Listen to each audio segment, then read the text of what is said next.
Welcome to Wisdom Wednesday. Did you guys see the March for Our Lives demonstration on Saturday? That was history in the making. I was so touched to see our young people taking charge, affecting change in this country.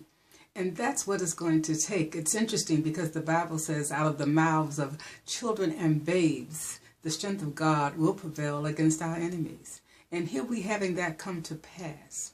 I was especially moved by little Naomi Waltler, who's only 11 years old, as she came out and stood flat-footed on that stage speaking to over 800,000 people, with it being viewed all over the world, and she did not blink.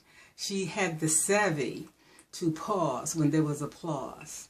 She had the savvy to give direct eye contact when she made a point. That could be our children. They are, in fact, our future. It is the old vanguard that's holding on to the power, and it is the young people who intend to take it from them.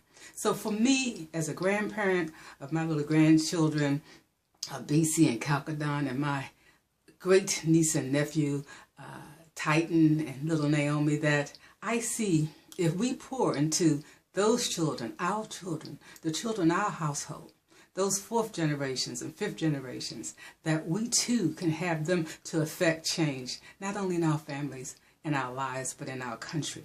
But we must validate their gifts. We must identify for them their gifts. We must strengthen their gifts. And where there's weakness, not blame them, but help them to eradicate it, or at least accept it, so that they don't walk around in shame. We have what they call generational curses, where the same thing our parents said to us, we're saying to our children. And many times that's invalidating them. That's putting anger into them. There's also the confusion that a child gets from hearing their parents say one thing, but seeing them do another. We must be the role models for the children. It must be consistent behavior, and what we do must be consistent with what we say. It is our responsibility to affect change in our country through our children. So I invite you to visit our website page, clrcommunity.org. We have programs on there for families. That's what we do. We help to strengthen the family, help to strengthen and empower the individual. There's even educational tools on there and resources about domestic violence. Domestic violence is not only gun violence, it's emotional abuse, it's physical abuse, it's sexual abuse, it's senior abuse. We've got to break the cycle.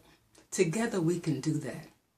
We invite your support. Follow us on Twitter, follow us on Instagram, like our Facebook page. But most of all, if you have time and energy, donate your time and support, or your finances to our programs. We invite you to be a part of the future, because together we can make a difference. Be blessed and empower our communities.